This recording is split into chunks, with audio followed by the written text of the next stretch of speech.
আপনারা জানেন সামনেই শারদোৎসব।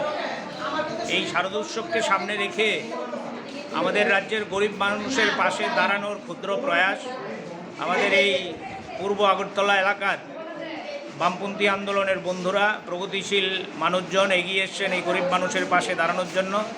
এবার এমনিতেই বন্যা বিধ্বস্ত গোটা রাজ্য, এবং আপনারা জানেন আমাদের চন্দ্রপুর, দক্ষিণ চন্দ্রপুর বন্যায় বিধ্বস্ত হয়েছে, মানুষ অসহায় অবস্থায় আছেন।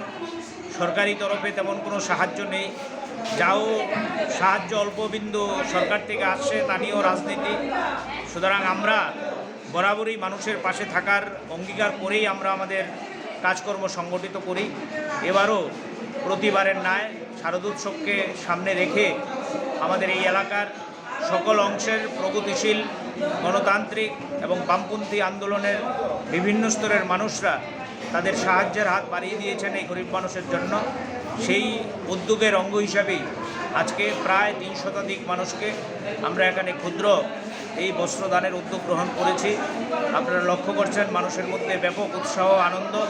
এই মানুষের আনন্দ দেখেই আমাদেরও আনন্দ। আমরা যেই কথা বিশ্বাস করি, মানুষের উপর আস্থা রাখাই হচ্ছে শেষ কথা।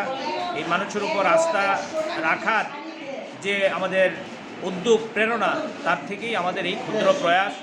আমরা বিশ্বাসী যে আগামী দিনে আরও বেশি মানুষ এ ধরনের সামাজিক কাজে এগিয়ে আসবেন এবং আরও বেশি মানুষের পাশে আমরা দাঁড়াতে পারব।